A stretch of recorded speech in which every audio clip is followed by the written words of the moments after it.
काही दिवसांपूर्वी मुंबई पोलिसांच्या बॉम्ब शोधक पथकातील ऑस्कर आणि मायलो या श्वानांना रिटायरमेंट देण्यात आली।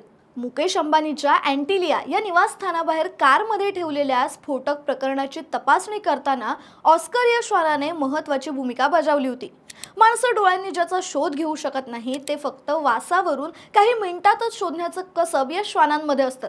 पण श्वानांमध्ये असलेलं हे कसब वापरण्याचा विचार ज्या माणसाच्या डोक्यात पहिल्यांदा आला त्याचं सुद्धा कौतुक केलं गेलं पाहिजे। तसं बघायला गेलं तर फक्त बॉम्ब शोधण्यासाठी नाही आणि फक्त श्वानांचाच नाही तर इतर प्राण्यांचा सुद्धा गुप्तहेर म्हणून वापर मोठमोठ्या गुप्तहेर संस्थांकडून करण्यात आलाय। पण हे करताना त्यांची बऱ्याचदा पंचायत सुद्धा झाली आहे। गुप्तहेर म्हणून कोणते प्राणी वापरण्यात आले होते आणि ते वापरताना गुप्तचर संस्थांची पंचायत कशी झाली जाणून घेऊया या व्हिडिओच्या माध्यमातून। नमस्कार, तुम्ही पाहताय रंजक गोष्टी जाणून घेण्याची तुमच्या हक्काची जागा म्हणजे आपलं गाजावाजा।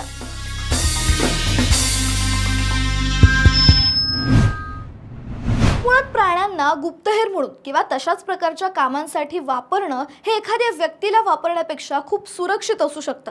गुप्तहेराला अटक झाल्यानंतर त्याच्याकडून माहिती काढून घेणं सोयीस्कर असू शकतं।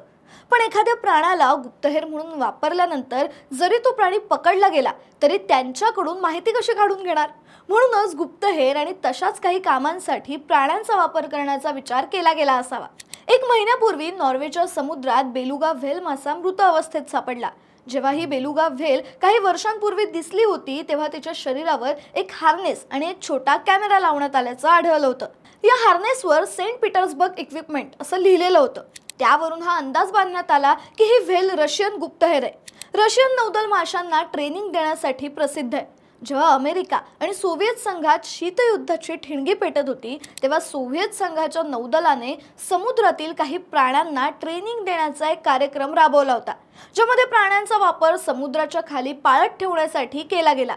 1960च्या दशकात CIA या अमेरिकन इंटेलिजन्स एजन्सीने प्रोजेक्ट ऑक्सिगॅस सुरू केला होता, ज्या अंतर्गत डॉल्फिनला शत्रूच्या जहाजांवर स्फोटक उपकरणं लावण्याचं प्रशिक्षण देण्यात आलं होतं। या कार्यक्रमासाठी पकडण्यात आलेल्या 2 बॉटल नोज डॉल्फिन्सचा वापर करण्यात आला होता। त्याशिवाय याच वर्षी CIAने गुप्त माहिती मिळवण्यासाठी मांजरींचा सुद्धा वापर करण्याचा प्रयत्न केला होता। प्रयत्न यासाठी कारण त्यांचा मांजरीनं गुप्तहेर बनवण्याचा प्लॅन टोटल फसला होता। या मिशनचं नाव होतं ऑपरेशन एकॉस्टिक किटी। त्या अंतर्गत त्यांनी मांजरीच्या कानात मायक्रोफोन आणि रेडिओ ट्रान्समीटर बसवले। मांजर हा एक सामान्य पाळीव प्राणी आहे। सार्वजनिक किंवा घरात बंद ठिकाणी मांजर गेलं तर त्यावर कोणीच संशय घेणार नाही। शत्रूच्या ठिकाणी मांजर गेल्यानंतर मांजरींच्या कानात बसवलेल्या मायक्रोफोन आणि रेडिओ ट्रान्समीटरद्वारे शत्रूचं बोलणं ऐकण्याचा त्यांचा प्लॅन होता। हे सगळं प्लॅनिंग आणि हे मिशन ऐकायला भारी वाटत असेल, पण मांजरांना ट्रेनिंग देताना काहीतरी भलतंच घडलं। फील्ड टेस्टिंग दरम्यान त्यांच्यावर नियंत्रण ठेवण्यात CIA अधिकाऱ्यांची दमछाक होत होती। मांजरीला नेमक्या ठिकाणी जाण्याचं ट्रेनिंग देऊन सुद्धा मांजर त्याच्या मर्जीप्रमाणे इथे तिथे पळत होती। असंच ट्रेनिंग दरम्यान एक मांजर गाडीखाली येऊन मेलं। त्यामुळे अमेरिकेने मांजरींना स्पाय म्हणजेच गुप्तहेर बनवण्याचा प्लॅन कॅन्सल केला। मांजरी चांगल्या गुप्तहेर बनू शकत नाहीत हे समजण्यासाठी अमेरिकेला 7 वर्ष लागली। शेवटी 1967 साली जवळजवळ 100 कोटींपेक्षा जास्त पैसे खर्च केल्यानंतर त्यांनी हा कार्यक्रम रद्द केला। CIAचा हा प्रयोग फक्त मांजरींपुरता मर्यादित नव्हता। सिक्रेट मिशन्स दरम्यान गुप्तहेर दुसऱ्या गुप्तहेराला किंवा एजंटला माहिती पुरवण्यासाठी एका पूर्वनियोजित ठिकाणी संदेश किंवा दस्तऐवज टाकतो, त्याला डेड ड्रॉप असं म्हणतात। शीतयुद्धाच्याच काळात CIAने गुप्तहेरांना माहिती किंवा दस्तऐवज लपवून एकमेकांपर्यंत पोहोचवण्यासाठी मृत उंदरांचा वापर करण्याचे ऑर्डर्स दिले होते।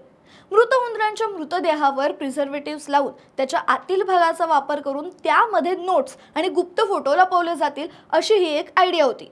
आता उंदीर म्हटलं की कोणताही माणूस त्याच्या जवळ जाणार नाही, म्हणून आयडिया एकदम भारी आहे असं वाटलं होतं। पण या मिशनमध्ये सुद्धा CIAच्या समोरून मांजरच आडवी गेली। मांजरीने हे CIAचे उंदीर उचलायला सुरुवात केली। अशा प्रकारे CIAची आणखी एक आयडिया मांजरींमुळे फ्लॉप गेली। आता तुम्ही म्हणाल हे सर्व प्राणी गुप्तहेर म्हणून हवी तशी कामगिरी करू शकले नाहीत, पण एक प्राणी म्हणजेच पक्षी असा आहे ज्याने गुप्तहेर म्हणून चोख कामगिरी केली आहे। तो पक्षी म्हणजे कबूतर।